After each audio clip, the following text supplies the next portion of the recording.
Okay, we're on week 2 of Ecclesiastes and the good life. We talked about the book itself mostly last week, and now we come to Ecclesiastes 1, verse 12, where the main character, as you might have it, introduces himself.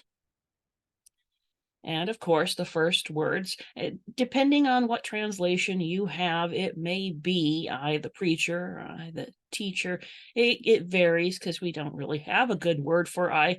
Qoheleth have been king over Israel in Jerusalem. So he introduces himself, this Qoheleth character. It's a mask. We don't know who's wearing the mask. It might be Solomon, or it might be somebody borrowing a sort of a Solomonic persona,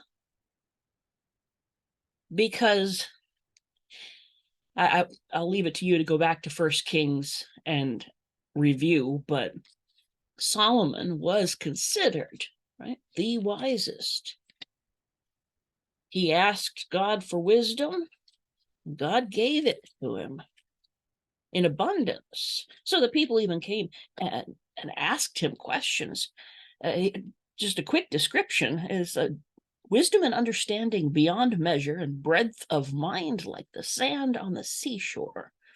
Talks about he spoke 3,000 proverbs, wrote 1,005 songs. He did botany and biology, zoology, and you can see how, if this isn't Solomon, someone would want to model their voice after Solomon, because it's very convincing when he then says, I applied my heart to seek and to search out by wisdom all that is done under heaven. So that then is his quest. That's his theme. He is looking at what is done under heaven. The more commonly used phrase in Ecclesiastes is under the sun. And here he gives you at the outset his conclusion. He'll break it down for you in more detail as we go along, but here's his conclusion to his investigation. It is an unhappy business that God has given to the children of man to be busy with. You might think of it as unhappy busyness. He'll explain why later. But right now, he just sums it all up. I have seen everything that is done under the sun, and behold, all is vanity. We talked about this last week, where this in Hebrew is literally, it's a breath, it's a vapor, a thing that doesn't last, a thing you can't grasp hold of and keep. And then he expands on that with a striving after the wind. I don't know about you, but often enough, I have come out of a store on a breezy day, and suddenly there goes my receipt. And of course, you want to get that back. So you kind of make a bit of a fool of yourself chasing the wind because it's got your receipt. And he says that all these things done under the sun are like chasing the wind. And then we have a little poetic couplet. What is crooked cannot be made straight, and what's lacking cannot be counted. So here are his preliminary findings, if you will. One, that everything done under the sun is unhappy and just more or less busy work. That it is a sort of an empty transience, like trying to catch the wind in your hands. And then it's mysterious. It's incomprehensible. Now, what is crooked cannot be made straight. We tend to use crooked as like, illegal or of questionable moral. But this is one of those things where it's like, how do we know?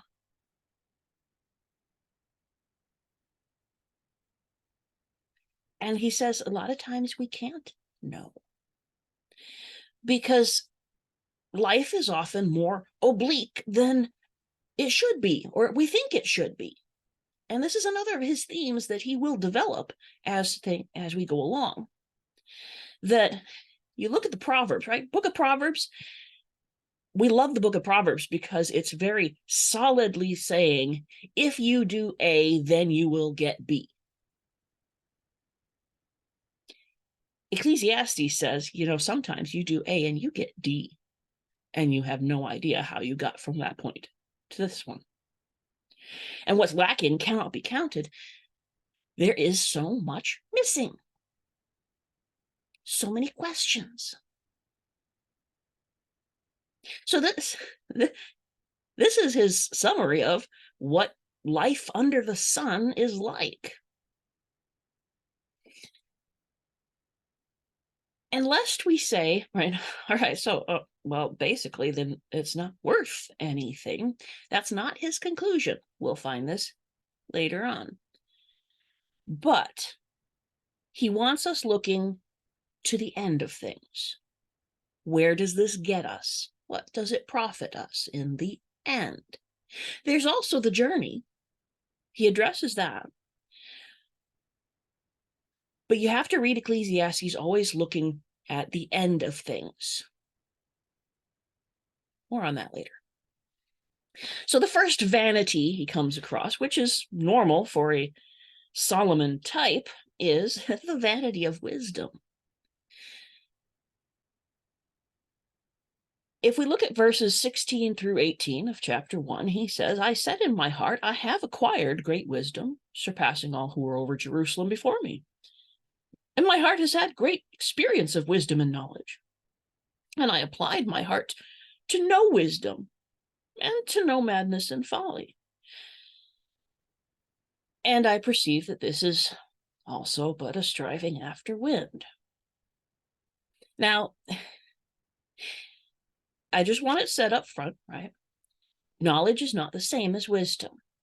I mean, generally we know this, but you think about everybody who admires smart people. But if you've ever dealt with, for example, advanced placement students in middle school or high school, you know that knowledge and wisdom are not the same thing. You can gain knowledge, but not wisdom. And you can have wisdom without that much knowledge. But he says he has both. And so having both, he decides he wants to understand both. If there's one thing that gets you nowhere, it's thinking about thinking. It's an interesting experiment sometimes, but there's, the odd thing, and this is just sort of a little sidetrack. Science can tell you how the brain functions while it's thinking, but it can't tell you where the thoughts come from. It's one thing that science has yet to be able to explain is consciousness, our awareness of self, awareness of the world. They don't know where it comes from. They don't know how it's generated. So if you sit there trying to think about thinking, think about understanding, eventually you will tie yourself into knots, because if you're only looking at things under the sun, you're not going to find an answer.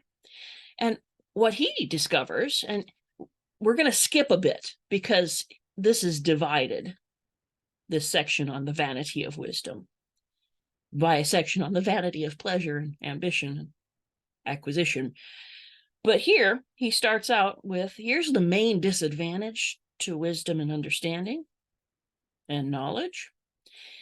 In much wisdom is much vexation, frustration, angst, if you will. And he who increases knowledge increases sorrow. Think of it this way. There's never an end to knowledge acquisition. The more you know, the more you realize how little you really know, because there's always more to know. And there is a certain innate unhappiness in a world like this in wisdom. There is a reason why we have the saying, ignorance is bliss, right? Because the more you understand, truly understand what's going on around you, the worse things look. I have often thought that I could wish to go back to a time when I didn't know quite so much about the way the world worked, about people. I feel like I was much happier then.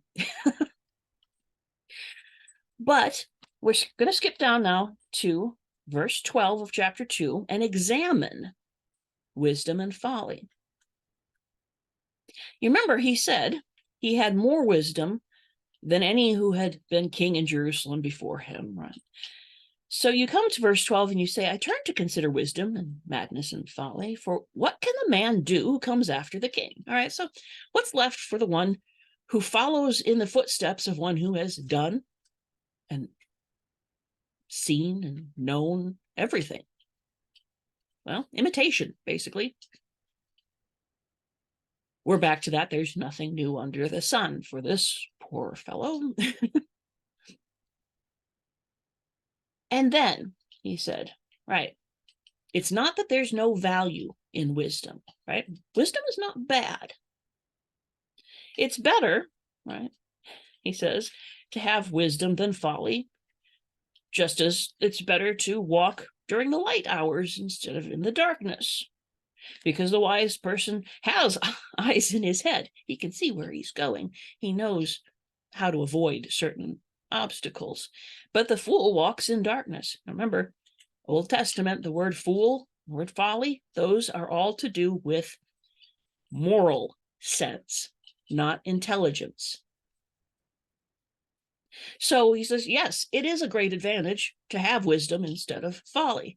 You avoid a lot of avoidable things, whereas the fool just goes and triggers every trap along the way and ends up entangled. And yet, here's the problem. At the end of the day, wise men still die. And of course, if you're looking for the good life, the main principle is to keep living. And wisdom can't do that for you.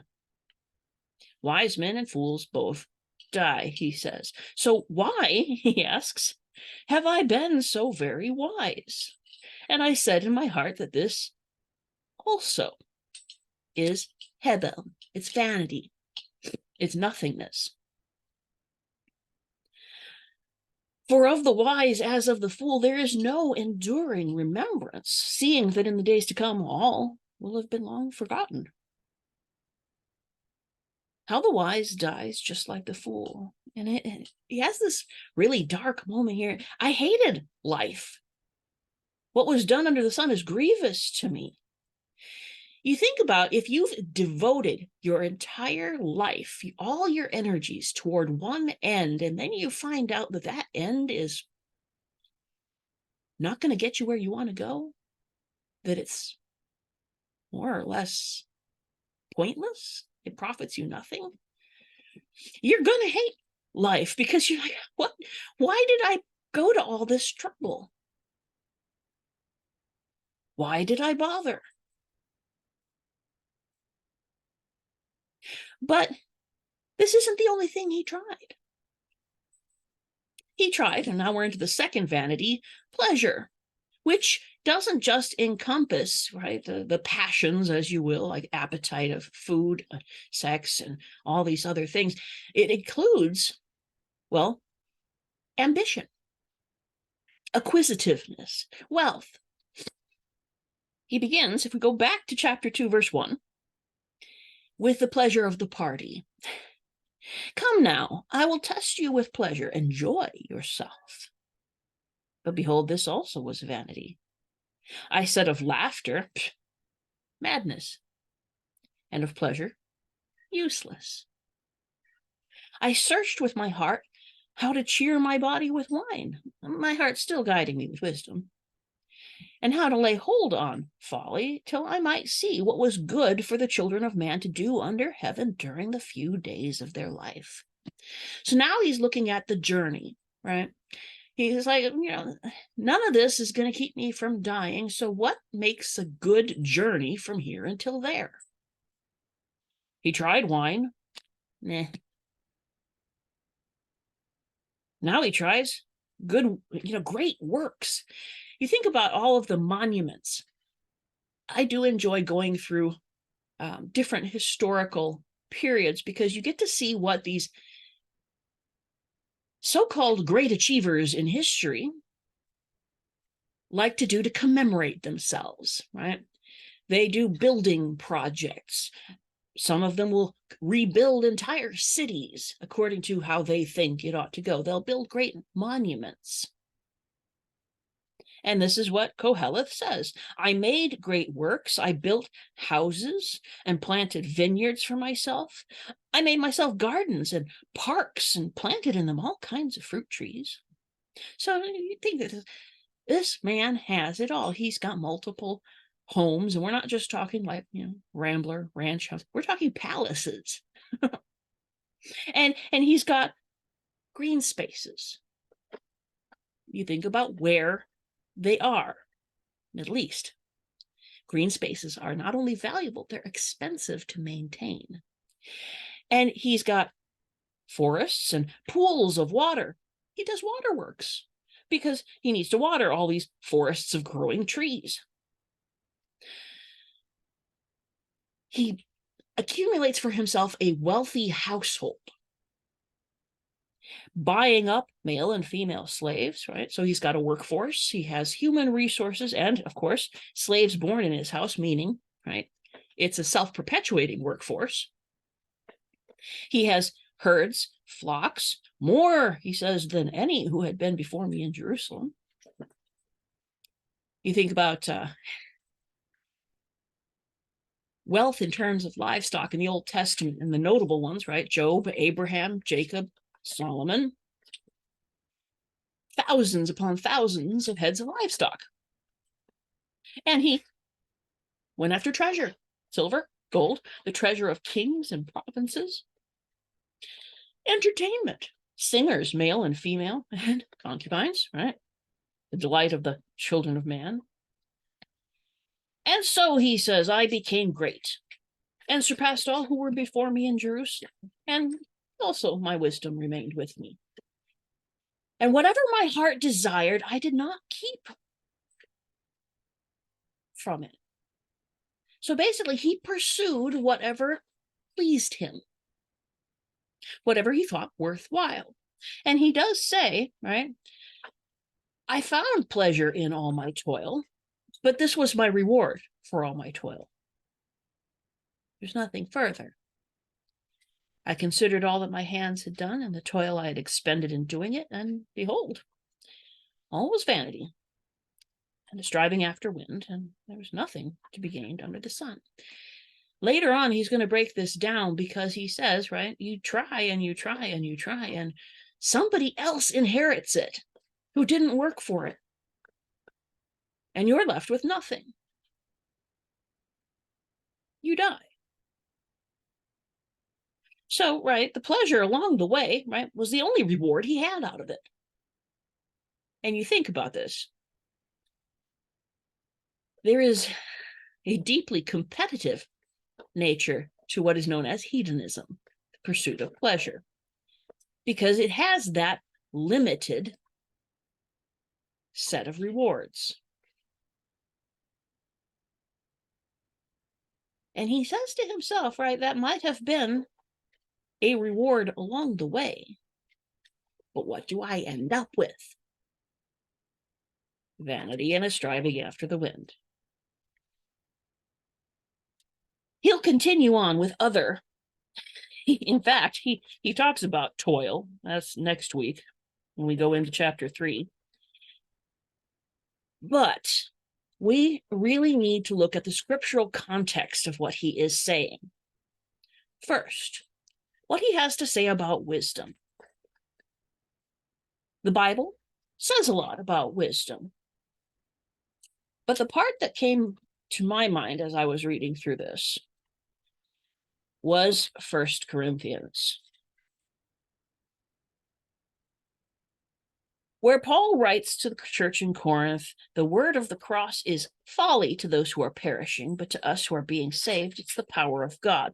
For it is written, and he goes back to the Old Testament, I will destroy the wisdom of the wise, and the discernment of the discerning I will thwart. You see, the wisdom under the sun has certain limits.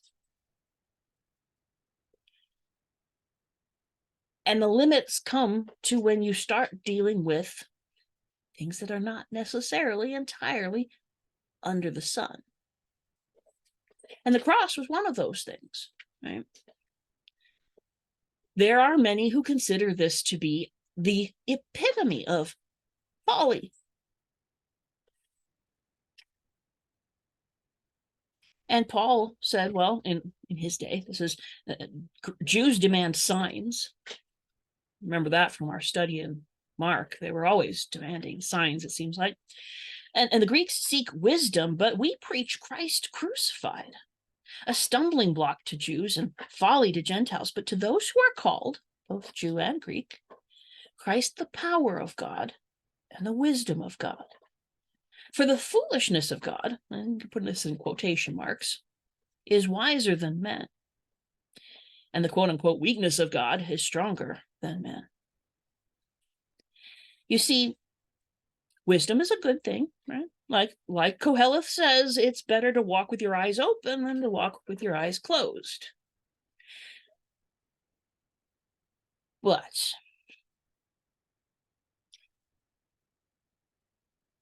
wisdom merely of temporary things, knowledge and understanding of this world only, will not get you very far, because everyone runs up against the same obstacle. We all die. And God, knowing how we are, that we like to trust in our own wisdom and tell him how things ought to be, chose an interesting path. God chose what is foolish in the world to shame the wise. God chose what is weak in the world to shame the strong. God chose what is low and despised in the world, even things that are not, to bring to nothing things that are, so that no human being might boast in the presence of God. And this is where we come to the end of the road of wisdom. Because in the presence of God, our wisdom is vanity. It is a chasing after wind. It is God's wisdom that creates and upholds the universe. It is God's wisdom that sets the path to more than just under the sun. So when you read Qoheleth's frank despair over the ability of wisdom to carry him beyond that final obstacle, you have to look at it then from the other side of that wall, from God's side, saying, you know what? Yes, your wisdom, it's good. I give it to you, but it's not enough. You need, God says, my wisdom. So that's a good scriptural context when you come up against people who either glorify human wisdom or completely discount it. You see, in our own history, the Enlightenment brought it's called secular humanism, the worship of human potential, wisdom, and knowledge. And in our own history, right, within, well, it's getting toward the outside of living memory, that optimism about human wisdom has been shattered by things like, for example, World War I, where they thought, literally, they did say, well, this will last only a few months because no one would be stupid enough to drag this out. 4 years. 4 years it lasted. And human knowledge has led to incredible destruction. And so the optimism of the humanist then gets pushed over into complete subjectivism, where it's not so much wisdom as it's experience. That's all that really matters. And yet experience has proven to be divisive, shall we say, at the least, and has sort of lost meaning.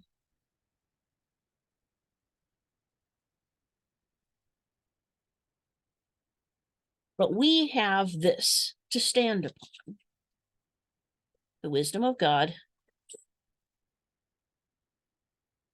has made foolish the wisdom of the world.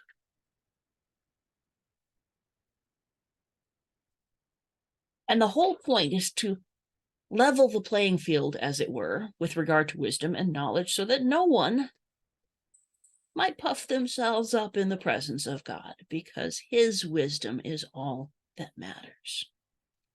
You talk about pleasures, right? The vanity of pleasures. Just draw your attention to the parable of the 4 different types of soil. One of those was thorns, standing for the pleasures of this world that choke out the gospel. But you think about, just to draw your attention, Titus chapter 3. I don't usually spend a lot of time, book of Titus. But Paul writes to this young evangelist that he is to remind everyone to be submissive to rulers and authorities, obedient, ready for every good work, speak evil of no one, avoid quarreling, be gentle, show perfect courtesy toward all people. That one's tricky.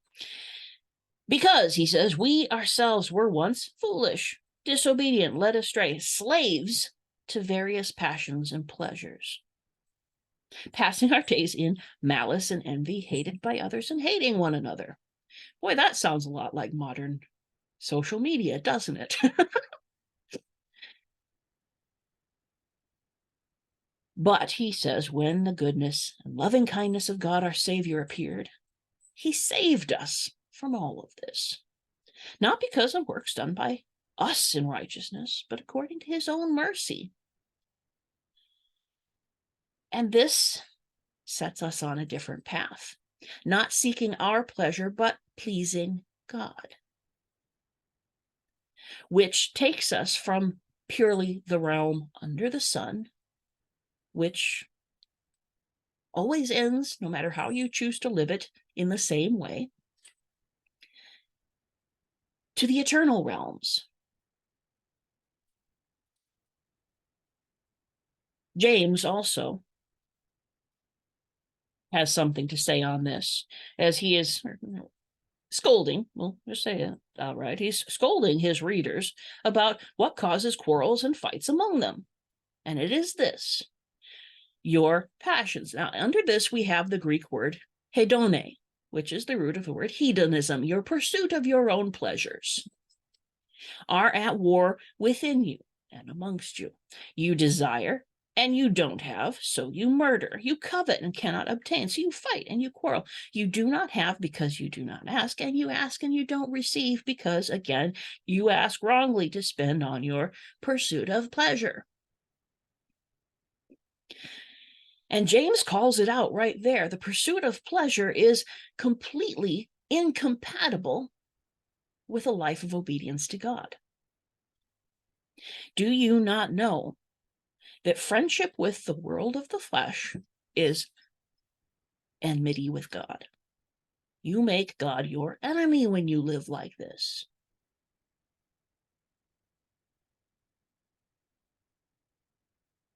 But, I love verse 6, he gives more grace. Because it is our natural selves that seek the pleasure in the journey. But God gives more grace. He opposes the proud, but gives grace to the humble. You see, We seek to please ourselves, and all we gain are those little moments of pleasure along the way. We seek to please God, and we may, in the same vein, receive moments of pleasure along the way, but what we end up with is what the language called pleasures forevermore. The pleasure of being in God's presence, of seeing him face to face and knowing him as we are known. The joy, the wonder, the perfect security, free from fear of anything, up to and including death. And we get unity, because the more we focus on pleasing God, right, the more in step we are with one another. So here, right, when he talks about things like, I tried all these things, and there were moments of enjoyment, but it never lasted. And in the end, everything just comes down to the same thing. What did you accumulate along the way? Was it only under the sun? Or, from a New Testament perspective, was it for the kingdom that will never fade away?